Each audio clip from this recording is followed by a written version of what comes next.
O caso de hoje, ele não começa com uma morte, eu diria que ele termina com uma morte. Você já vai entender do que eu tô falando, mas antes, se está chegando por aqui agora e ainda não é inscrito no canal, já se inscreve, ativa o sininho para não perder as notificações, porque assim, todas as vezes que eu publicar um vídeo novo, o YouTube te avisa e você corre aqui para assistir comigo. Eu te convido também a me seguir nas redes sociais, porque por lá eu tô sempre interagindo com vocês, e eu vou pedir logo no começo para você já deixar o seu like, que ajuda muito na divulgação do canal. E outra coisa, tá frio aí na sua região? Porque por aqui, ó, tô até de roupa de frio. E isso é difícil acontecer, viu? Porque eu sou super calorento, normalmente eu tô com o ar-condicionado no último, mas hoje não teve como. Tô aqui com um moletomzão gostoso assim. E é gostoso, né? O friozinho, ele traz um aconchego. Então, se tá frio aí, já pega a sua cobertinha, o seu cafezinho ou qualquer outra bebida, né? E bora pro caso de hoje.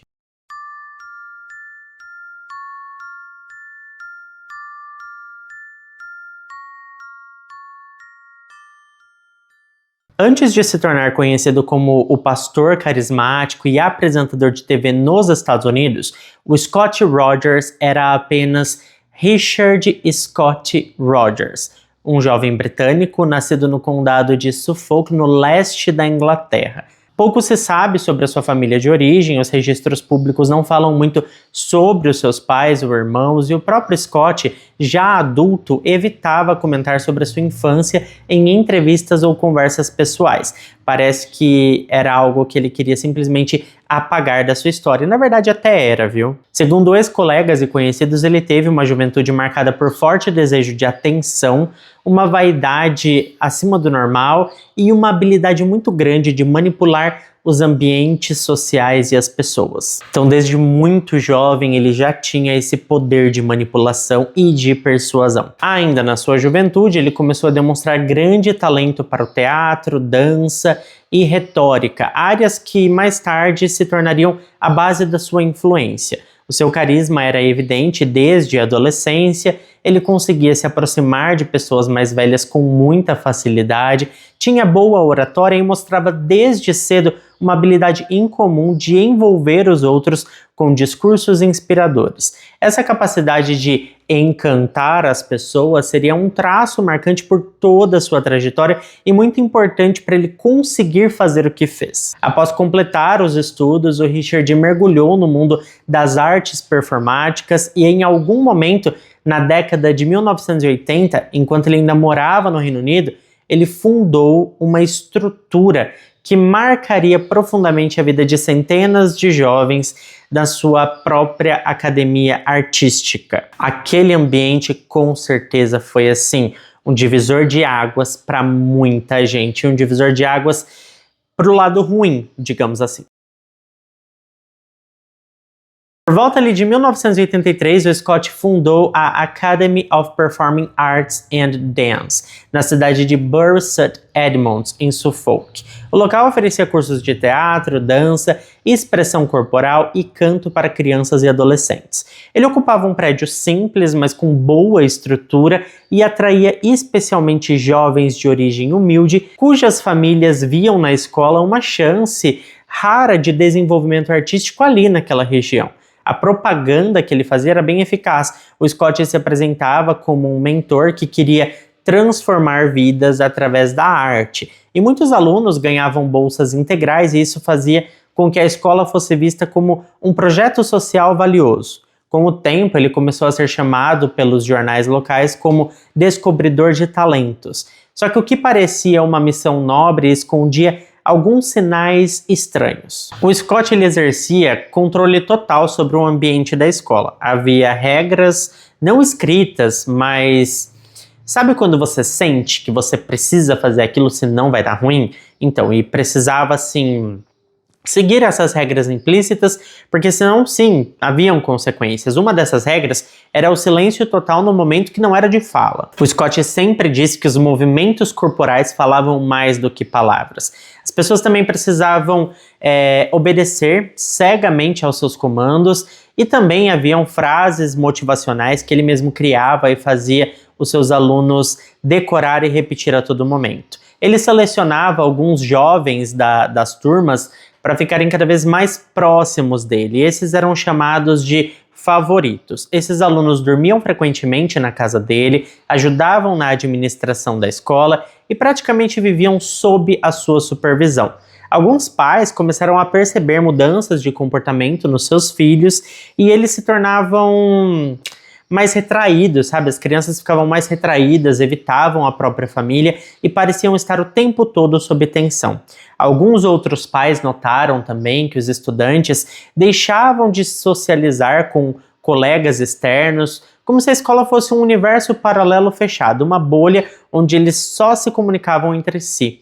Em alguns casos, eles usavam códigos e bilhetes para se comunicar, para que ninguém soubesse sobre o que eles estavam falando, sabe? Era uma coisa assim, meio bizarra. E dentro da escola e da casa do professor, o negócio era um pouco pior. Por quê? Eles não podiam se comunicar. O Scott dizia que o corpo falava melhor do que palavras.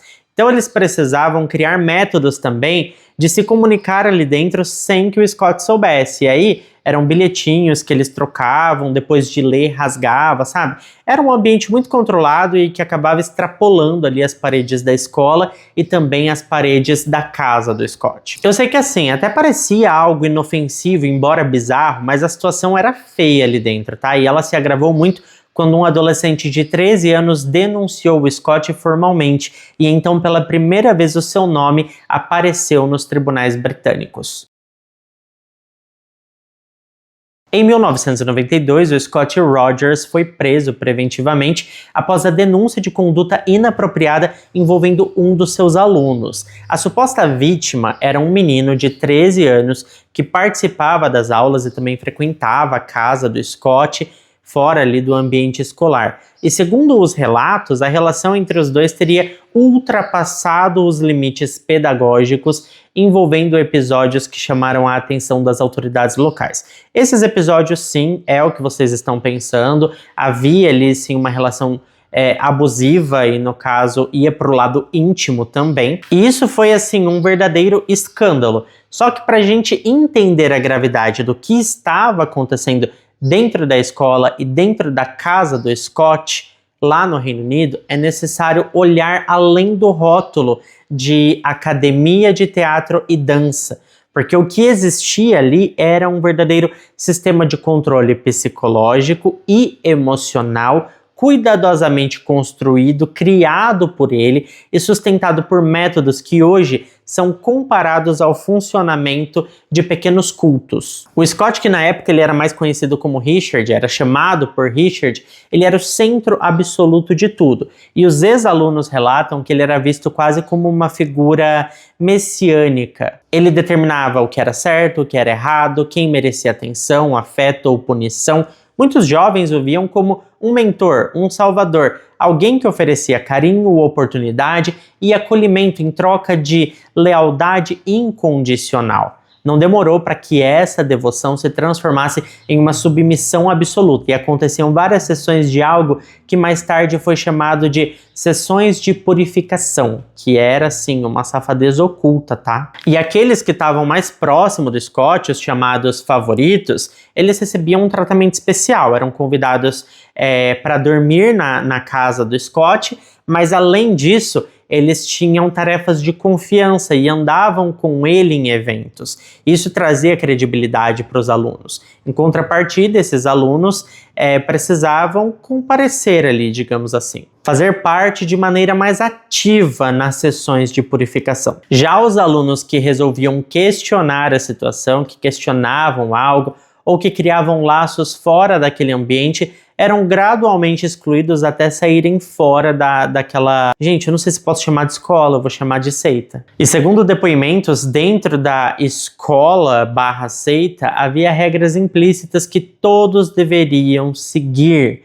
E eram regras, assim, complicadas. Porque alguns dos alunos, eles eram impedidos até de se comunicar com seus familiares. o que para mim é um absurdo, porque a gente está falando ali de crianças entre 10 a 17, 18 anos, sabe? Então os mais velhos a gente até compreende deles se afastarem da família e a família não falar nada, porque é maior de idade, né? Agora os mais novos, isso para mim não entra muito na minha cabeça, sabe? Como que os pais permitiram que chegasse a esse ponto? E aqueles alunos que eram os favoritos, como eu falei para vocês, né, que frequentavam a casa do Scott, eles tinham uma rotina ainda mais controlada. Eles acordavam e dormiam sob as regras dele. Era ele quem decidia como eles deviam se vestir, o que podiam assistir ou ler e com quem podiam se comunicar. E semanalmente haviam banhos terapêuticos onde os alunos eram induzidos a lavarem uns aos outros. E ele dizia que naquele momento eles estavam lavando os pecados. Um dos relatos mais simbólicos dessa estrutura, digamos assim, veio de um ex-aluno identificado apenas como Tim. Ele contou que, por medo de serem punidos, os estudantes encontraram formas alternativas de conversar entre si. Eles já faziam aquilo com pedacinhos de papel, né? Mas às vezes o Scott pegava e daí dava ruim mesmo. Então eles acharam uma outra maneira. Dentro do banheiro, no espelho, quando estava o vapor, eles escreviam nesse vapor e aí saía do banheiro, o outro ia tomar banho, a hora que o vapor subia de novo, aquela mesma escrita aparecia novamente. Além disso, eles colocaram meio que sinais em alguns brinquedos. Por exemplo, se tinha ali um carrinho, o carrinho significava tal coisa, o bonequinho significava tal coisa. Então, quando um falava, pega esse carrinho ou pega esse boneco, significava alguma coisa. Tudo tinha um significado, sabe? E quando a gente para pensar e olhar a fundo esses métodos, isso revela muito o nível de vigilância constante que os alunos sentiam e basicamente viviam, né, sobre aquele regime. O medo real que eles tinham de sofrer represálias emocionais ou psicológicas. Tem coisa que o Scott fazia com eles que a gente não sabe até hoje. Esse Tim também relatou que viveu sob os cuidados do Scott por anos, desde os 10 anos de idade. E durante esse tempo ele foi convencido de que o Scott era a única pessoa confiável na sua vida. Ele chegou a ser afastado da sua própria família sob a justificativa de que seus pais não o compreendiam. E segundo Tim, qualquer deslize era considerado uma quebra de confiança e resultava em punições. Punições muitas vezes que envolviam contatos ali íntimos. Além disso, ele disse que existia um rebaixamento dentro da estrutura. Então, se você tinha muitas punições, se você tinha muitos erros, você ficava abaixo na cadeia alimentar. E eu não sei, sinceramente, o que isso significa na prática, porque ele nunca explicou de forma concreta, mas eu acredito que não era algo bom. E aí esses meninos ficavam aterrorizados, meninos e meninas, porque haviam meninas também, e todos ficavam aterrorizados com medo de cometer qualquer erro. E com o tempo surgiram alertas vindo de pais, funcionários e até do Conselho Tutelar Local de Suffolk. Só que por algum tempo o Scott ainda conseguiu manter as aparências. A escola promovia apresentações públicas e os jovens pareciam felizes nos palcos. A fachada era impecável, roupas de ensaio padronizadas, discursos ensaiados, declarações públicas de gratidão ao fundador. A imagem que o Scott projetava era de um homem dedicado, altruísta, quase que sagrado. E foi justamente essa imagem que impediu muitas pessoas de enxergar o que realmente estava acontecendo. Quando o caso foi parar nos tribunais em 1992, uma das acusações acabou sendo arquivada por impasse do júri. O júri não conseguiu decidir porque, embora existissem ali muitas provas, muitas evidências do que acontecia, o Scott ele ainda tinha uma certa reputação. Ele era tido como um homem de Deus, sabe? E por isso várias denúncias que chegaram ao tribunal foram encerradas sem nenhuma condenação. Mesmo assim, aquela verdade começava a aparecer e após o escândalo, o Conselho de Suffolk divulgou um aviso público alertando os pais, recomendando que retirassem seus filhos da escola dirigida pelo Scott Rogers. A pressão foi imediata, pouco tempo depois o Scott encerrou as atividades da instituição porque ele estava sofrendo certa represália e também não dava para continuar financeiramente. Ele rompeu com a sua antiga vida e deixou o Reino Unido em definitivo.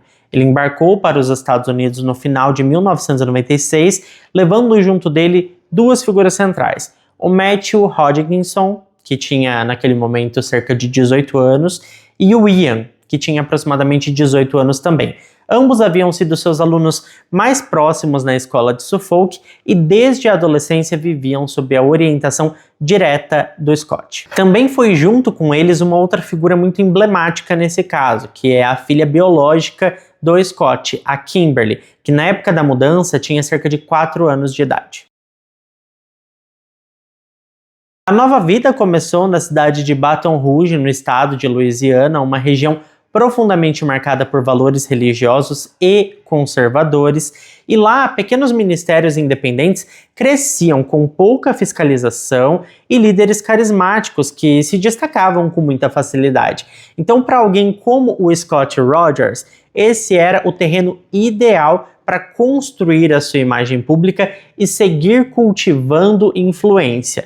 Naquela época não existia ainda muito da internet, então as pessoas não sabiam o que tinha acontecido no Reino Unido. Ninguém sabia quem era o verdadeiro Scott Rogers. E ele conseguiu, com o seu poder de persuasão, começar a criar uma comunidade nova. Logo que ele chegou, ele se apresentou como um pastor evangélico independente, alguém que teria superado perseguições injustas e agora carregava uma missão divina: transformar vidas. Ele misturava passagens bíblicas com discursos de motivação emocional e dizia: Deus o havia guiado até ali para resgatar almas e aquele lugar havia sido escolhido. Foi então que ele fundou o Rogers Christian Church, um ministério que não tinha filiação com nenhuma igreja tradicional e nem uma sede formal. Os cultos eram realizados em locais alugados, em parques, salões ou na própria casa onde ele vivia junto com os jovens, principalmente com o Matthew e com o Ian,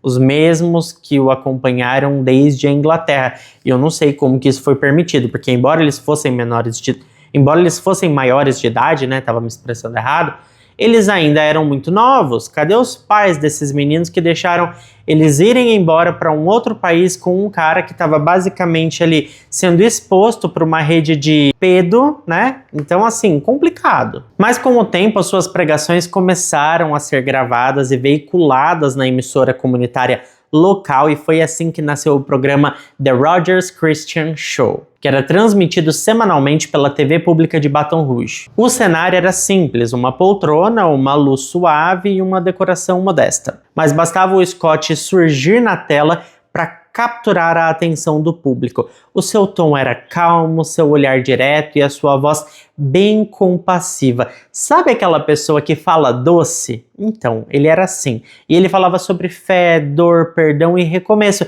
Temas que tocavam o coração de pessoas solitárias, especialmente idosos, mães solos e famílias cristãs tradicionais, que logo se tornaram o seu público mais fiel. Ele também mantinha uma linha direta de oração, onde qualquer pessoa podia ligar para desabafar ou pedir conselhos espirituais, matrimoniais ou de qualquer coisa do tipo. Ele recebia também muitas cartas emocionadas, doações financeiras altas e convites para pregar em igrejas pequenas da região. Em pouco tempo, Scott Rogers se tornou um rosto conhecido em Baton Rouge, respeitado por muitos como uma espécie de guia espiritual. Mas a gente sabe que nos bastidores sempre as coisas são diferentes. Os bastidores sempre contam outra história. Scott morava em uma casa espaçosa, na periferia de Baton Rouge. E quando eu falo periferia, diferente do que a gente pensa aqui no Brasil, né? Porque no Brasil, quando se fala de periferia, a gente pensa em um bairro mais humilde, mais pobre. Não era isso, tá, gente? Nos Estados Unidos, periferia, subúrbio, normalmente são bairros mais calmos e às vezes bairros muito bons. A casa onde o Scott vivia era uma boa casa, não era assim luxuosíssima, aquela coisa assim, meu Deus do céu. Mas era uma boa casa, confortável. E ele vivia ali com os 2 garotos, a sua filha e mais alguns agregados, digamos assim. No papel, ele era responsável legal apenas pela sua filha, a Kimberly, mas além dela, dividiam a residência vários rapazes jovens, todos em situação de vulnerabilidade, com histórias difíceis e passados marcados por abandono. Entre eles, como a gente sabe, estava o Matthew, que já estava ali com seus 18, 19 anos, e o Ian, que tinha mais ou menos a mesma idade. E como o Scott era tipo uma celebridade na cidade, todo mundo queria saber a sua história e a história daqueles garotos. E o Matthew, ele era basicamente assim, o adolescente mais próximo do Scott. Então o público do Scott queria muito saber sobre o Matthew, entender a vida dele. E nos registros oficiais, ele sempre foi apresentado como o seu genro. O Scott declarava publicamente que o Matthew, ele tinha se casado ou iria se casar com a sua filha Kimberly. No entanto, essa versão passou a ser mencionada publicamente apenas nos anos 2000, antes ele dizer que o menino era seu afilhado. E é engraçado que, assim, nessa época a Kimberly ela tinha por volta de 8, 12 anos, o que por si só já tornava essa história estranha. Mas ela era uma menina mais desenvolvida, mais corpuda, então algumas pessoas acreditavam nisso. Claro que era uma mentira, não tinha certidão de casamento, nem poderia ter, né? Não tinha fotos do casal ou qualquer evidência de um relacionamento real. Aliás, pelo contrário, a Kimberly raramente era vista na companhia do Matthew, e o mais bizarro é que, como eu falei, nem teria como esse casamento acontecer, já que ela ainda era uma criança na época em que essa justificativa começou a circular. A bem da verdade, gente, é que o Matthew e o Scott eram quase inseparáveis, e muito provavelmente esse título de genro era apenas um disfarce conveniente. Testemunhas que frequentavam a casa relataram que o Matthew vivia em função total do Scott. Ele era submisso, obediente, cuidava da limpeza da casa, carregava os equipamentos de gravação do programa e nunca tomava decisões sem consultá-lo antes. Era comum vê-lo calado nos eventos da igreja, apenas observando enquanto o Scott discursava. Para muitos, o comportamento entre os dois ultrapassava o limite da convivência familiar. Na verdade, aquilo era bem evidente, mas na prática ninguém confrontava essa dinâmica. O respeito que o Scott impunha era grande demais, e a aura de pastor intocável o blindava de questionamentos diretos, porque afinal de contas ele era um servo de Deus. Ao longo dos anos, outros jovens passaram pela casa, todos afirmavam estar ali por ajuda espiritual ou porque o pastor os acolheu, mas muitos apresentavam o mesmo padrão. Eram jovens emocionalmente fragilizados, às vezes sem um lugar para ficar, eram homeless, né? Eram tipo, moradores de rua, que não tinham mesmo outra situação. Aquilo ali era o melhor que eles poderiam ter no momento. E o Scott, ele se aproveitava disso, ele era manipulador e ele oferecia casa, comida e um pouco de conforto em troca de algo muito surreal de bizarro, que era o quê? Justamente a submissão desses jovens. Com o aumento da exposição televisiva, começaram a surgir comentários sobre a relação em comum entre o Scott e os jovens sob a sua tutela, principalmente o Matthew, que era o nome mais falado. E quando isso aconteceu, o Scott ele foi rápido em se defender. Em um episódio do The Rogers Christian Show, ele chorou ao vivo enquanto dizia que forças do mal, pessoas invejosas, o mal mesmo queria destruir a sua missão, que não era jamais para as pessoas caírem nessas calúnias e difamações, porque ele era sim, ele era enviado por Deus, ele era a pessoa que estava ali para ajudar o próximo. As suas intenções eram as melhores e as pessoas precisavam acreditar nele e defendê-lo. Ele reafirmou seu compromisso com a verdade, pediu orações e declarou que não se deixaria abalar. A resposta do público foi imediata, ele foi ovacionado, as doações aumentaram, cartas de apoio chegaram aos montes e por mais uma vez o Scott conseguiu transformar suspeitas em vitimização, reforçando ainda mais a sua imagem de homem perseguido, que ele já vinha dizendo que sempre foi. E assim o tempo passou, nada de muito relevante aconteceu, claro que uma fofoca aqui, outra ali, né? Mas assim, nada de muito relevante aconteceu, ou melhor dizendo, nada de muito relevante que a gente saiba que foi revelado, porque eu tenho certeza que dentro daquela casa aconteciam as coisas mais abomináveis que a gente pode imaginar. Tudo começou mesmo a se romper quando Matthew, agora já com 35 anos, um homem feito, começou a dar sinais evidentes de colapso emocional.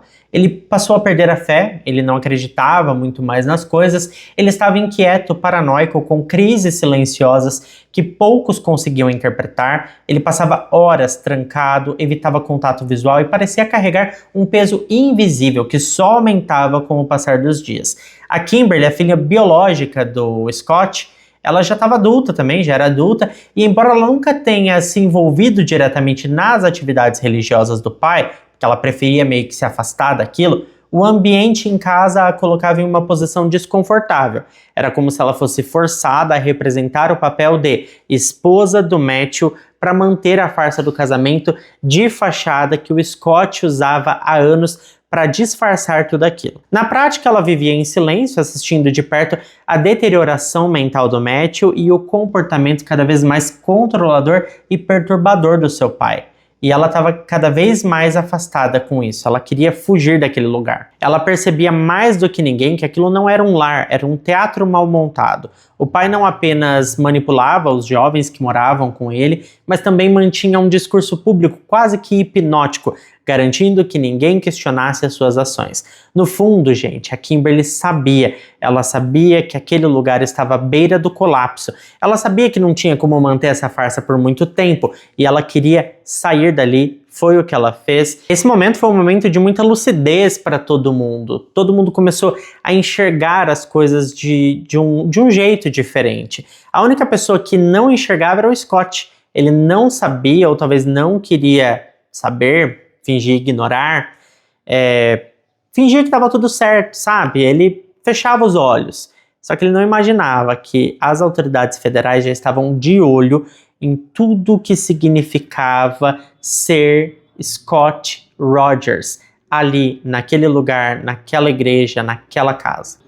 A verdade é que as autoridades federais já vinham monitorando a sua casa há meses. A movimentação incomum de jovens sem histórico familiar com ele, as denúncias anônimas que chegavam com relatos de abuso de poder espiritual, e chegavam muitas denúncias anônimas, tá? Também tinha as inconsistências nos documentos de imigração e adoções. Tudo isso havia acendido um alerta. O FBI ele não estava interessado apenas em escândalos morais, que é muito o que era visível ali, mas eles buscavam algo maior. Eles buscavam provas concretas de violação de direitos civis, fraudes processuais e possível tráfico de influência religiosa, além de exploração de pessoas vulneráveis.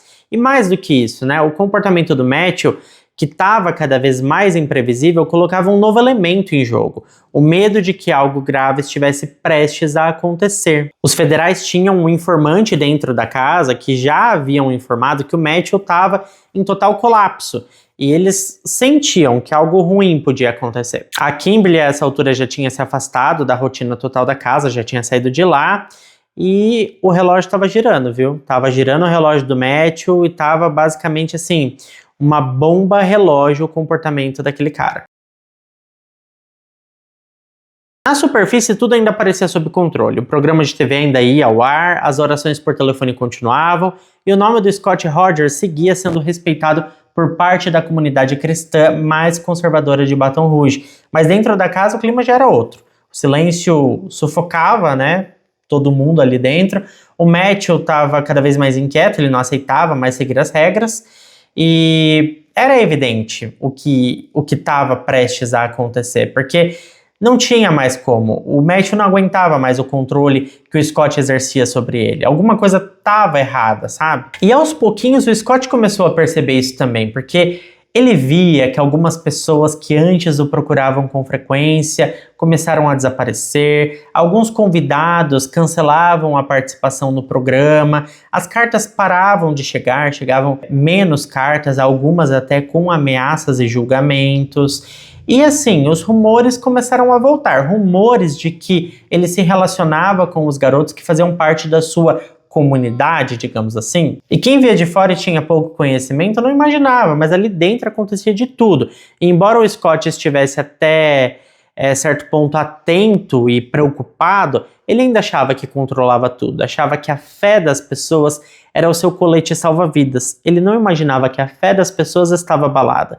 que havia denúncias acontecendo e que o FBI estava trabalhando discretamente no seu caso. Resumidamente, a fé havia se perdido. O FBI estava de olho, não era mais um boato, eles vinham acumulando vários documentos, relatos, movimentações financeiras estranhas e conversas gravadas que apontavam para um padrão de manipulação e possível abuso de autoridade espiritual, abuso íntimo e todas essas coisas. Só que as autoridades federais, elas são espertas, né? Elas começam a colher provas para quando tiver tudo, entrar com o pé na porta.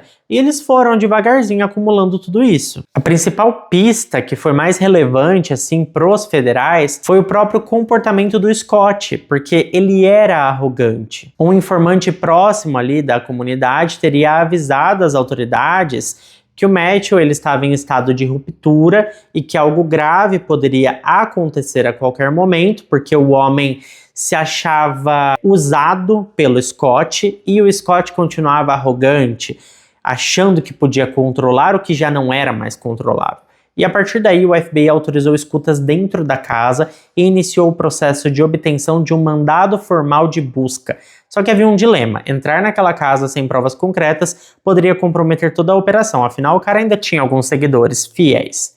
Então eles precisavam ali agir de forma certeira. Só que não havia tempo, porque enquanto isso o Matthew ele estava uma panela de pressão, prestes a explodir. Todos os anos de submissão, o silêncio e a dependência emocional haviam se acumulado como uma bomba relógio. Ele já estava falando sozinho, não comia, tinha insônia, começou a questionar a sua fé, sua identidade, seu passado e principalmente a figura que o Scott representava, que até então era sua única referência. E eu entendo, tá? Eu entendo que ele cresceu nesse contexto e muito por conta disso achava que tudo aquilo era normal, mas ficou comprovado que o Scott tinha relações íntimas com o Matthew desde que o menino tinha apenas 13 anos.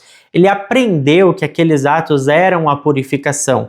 O Scott o ensinou que ir para a cama com ele era algo sagrado que precisava acontecer todas as noites como forma de proteção espiritual. E foi assim que aconteceu por 22 anos. Mas agora que o Matthew era um homem adulto, de 35 anos, nas costas, ele não queria mais passar por isso. Ele começou a entender que aquilo lá não fazia sentido, que não era purificação, que não era algo sagrado. Afinal de contas, se tratava mesmo de uma purificação, de um ritual sagrado, por que aquilo precisava ser escondido? Por que ele precisava fingir que ele era marido da filha do Scott? E quando ele começou a perceber que foi enganado e manipulado, o Matthew entrou em total parafuso.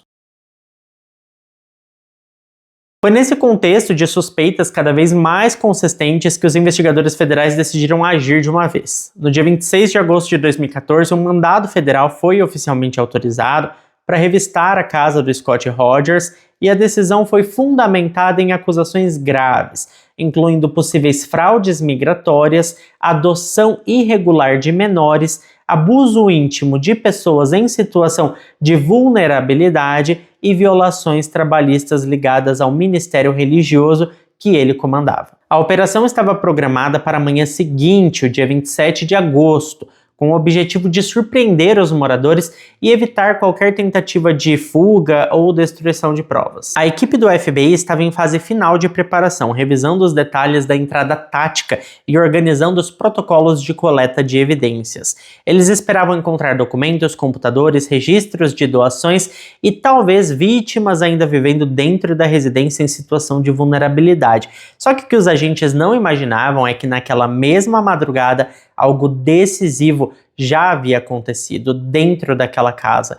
Não tinha mais tempo para se fazer nada. Por volta das 4 horas da manhã, vizinhos relataram ter ouvido uma discussão intensa vinda da casa do Scott, seguida por um silêncio abrupto e incomum.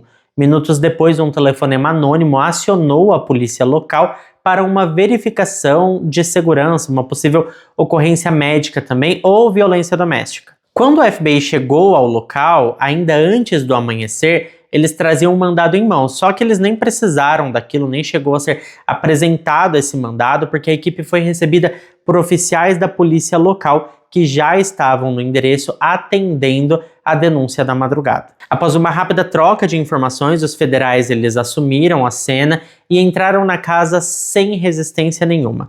E o que eles viram foi além do esperado. Na suíte principal, o Scott Rogers estava caído no chão com um disparo fatal na cabeça. Próximo a ele, o Matthew Hodgkinson. Ele ainda estava vivo, mas gravemente ferido, com uma lesão compatível com um disparo que tinha sido auto-infligido. Havia uma Bíblia aberta sobre a cômoda ao lado da cama e 3 páginas manuscritas cuidadosamente dobradas. Basicamente uma carta de despedida assinada pelo Matthew. A cena indicava de forma clara que o Matthew colocou um fim na vida do Scott e tentou fazer o mesmo consigo mesmo. O Scott morreu ainda no local antes da chegada dos paramédicos. O Matthew ele foi levado às pressas para o hospital sob escolta entre a vida e a morte. Com o Scott morto e o Matthew em estado crítico, o caso rapidamente ganhou notoriedade nacional. Inicialmente havia expectativa de que ele pudesse responder judicialmente, o que abriria caminho para revelações completas sobre os bastidores dentro daquela casa. No entanto, Matthew nunca chegou a enfrentar um julgamento. 9 dias após o crime, ele faleceu em decorrência dos ferimentos e, após permanecer em coma induzido, a retirada do suporte de vida foi autorizada pela Kimberly, a filha do Scott. Aquela lá que existiam os rumores de que eles eram um casal, mas que, ao que tudo indica, eles eram apenas um casal de fachada, digamos assim. Com a morte dos 2 principais envolvidos no caso, o processo penal foi encerrado antes mesmo de começar. Mas o FBI, agora com total acesso aos arquivos, gravações, registros pessoais do Scott, seguiu investigando os rastros deixados por anos de abuso, manipulação e controle psicológico. A carta deixada por ele era um retrato profundo do caos interno que ele vivia. O conteúdo total da carta não foi revelado, mas assim, o que as autoridades disseram é que, em tom bastante emocional e religioso, ele pedia perdão a Deus, expressava culpa e dor e dizia que não aguentava mais viver sob o controle do Scott. Ele relatava que sentia estar preso num ciclo de manipulação que havia começado na sua juventude. Dizia também que precisava proteger os outros da mesma dor. No fim, ele mencionava Kimberly com bastante afeto e culpa, como alguém que não conseguiu salvá-la daquele ambiente. A notícia se espalhou rapidamente. Afinal, o carismático pastor da TV local, que muitos viam como um homem iluminado por Deus, tinha perdido a sua vida dentro da própria casa por aquele que ele chamava de genro, mas que era, na realidade, a sua principal vítima. Em poucos dias, cartas de apoio deram lugar a questionamentos, o público passou a se perguntar quem era de fato o Scott Rogers e quantas camadas de engano ele havia construído ao longo dos anos manipulando tanta e tanta gente. Na bem da real, ele não tinha simplesmente tirado a vida de um homem, ele tinha tirado a vida do homem que arruinou a vida dele. Nos dias seguintes ao crime, a casa foi tratada como um santuário de provas. Agentes do FBI recolheram computadores celulares, câmeras, anotações pessoais e os registros financeiros ligados ao ministério do Scott. Cada gaveta, cada pasta, cada dispositivo era uma peça de um quebra-cabeça bem sombrio, e quanto mais peças surgiam, mais clara se tornava a extensão do controle que ele exercia sobre aqueles à sua volta. Entre os materiais apreendidos estavam cartas escritas pelo Matthew ao longo dos anos, muitas delas nunca tinham sido enviadas para ninguém. Em uma dessas cartas ele desabafava sobre a vida que levava, dizendo que não sabia mais distinguir o que era fé, o que era medo, o que era controle. Em uma outra carta ele falava diretamente com o Scott, pedindo liberdade sem culpa. Eu sei que tudo que o Matthew escreveu em todas as suas cartas confirmavam que ele vivia em total submissão e que, mesmo depois de adulto, ele era tratado sem respeito, sabe? Como se fosse ainda uma criança submissa. Outro nome que ressurgiu nessa etapa foi o do Ian, aquele rapaz que o Scott trouxe do Reino Unido junto com o Matthew. Ele prestou depoimento e detalhou como o Scott manipulava emocionalmente os garotos usando a fé como ferramenta de submissão. O Ian relatou que anos antes havia escutado do Matthew uma frase que ele nunca esqueceu. O Matthew disse para ele: "Aqui dentro a gente não vive, só espera ele dizer o que vem depois e o momento de abaixar as calças." As denúncias que até então apareciam isoladas começaram a fazer sentido em conjunto. O FBI cruzou dados de doações, dados imigratórios, registros escolares e até os contratos do programa lá que aparecia na TV local. E ficou muito claro que o Scott usava essa imagem de apresentador de TV, de homem de Deus, para escapar das denúncias anônimas, mantendo uma imagem ali canônica, basicamente. Tudo foi sempre construído sob a fachada de um ministério cristão, de um homem de Deus. A morte do Scott foi o estopim para uma enxurrada de verdades que estavam há décadas encobertas. Em menos de 48 horas após a notícia do crime, 3 ex-alunos da escola, dirigida pelo Scott nos anos 90 ainda no Reino Unido, vieram a público e entraram em contato com o FBI para confirmar os abusos. Em algum momento nesse período, teve um outro rapaz de 22 anos que viveu naquela casa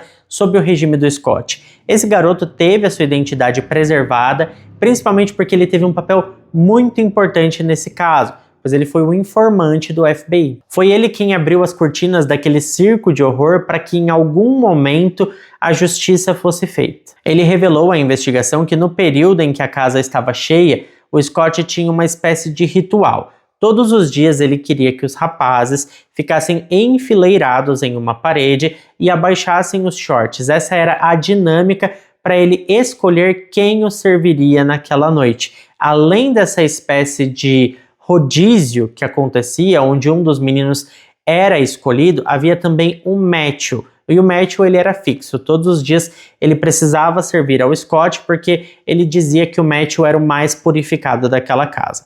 Tudo isso acontecia com esse pretexto, né, de purificação dos rapazes. E tudo isso que eu falei para vocês retrata apenas a superfície, porque o buraco ele é muito mais embaixo. Os investigadores que lidaram com o caso disseram que provavelmente aconteceram coisas muito mais horríveis, indescritíveis naquele lugar e que por vergonha os jovens não contaram a história toda. Enquanto isso, a comunidade que por anos acompanhou o programa The Rogers Christian Show se dividia entre os que ainda tentavam defender a imagem do Scott e diziam que o Matthew era um monstro e os que finalmente compreendiam a extensão do controle e dos danos que ele causou. O Scott Rogers ele foi enterrado sob homenagens bem discretas, mas o seu nome nunca mais apareceu na emissora local, ele foi apagado da história daquela emissora. A página oficial do seu ministério saiu do ar, o estúdio improvisado na casa dele, onde ele gravava, foi desmontado. E hoje, se lembrar dele é uma vergonha para quem o seguiu um dia. Para a maioria das pessoas, o que realmente importa é que o Scott não fará mais vítimas e quem pensa nisso enxerga o Matthew como um salvador que se sacrificou por algo maior. E é claro que eu quero saber a sua opinião, porque eu sei que é um caso com muita camada, bem complexo. Então conta para mim aqui embaixo o que vocês acham dessa história. Muito obrigado a quem ficou até aqui comigo. Se ficou até aqui, não esquece de deixar o seu like, que ajuda muito na divulgação do canal. Eu fico por aqui, beijo grande para todos vocês e até o próximo vídeo.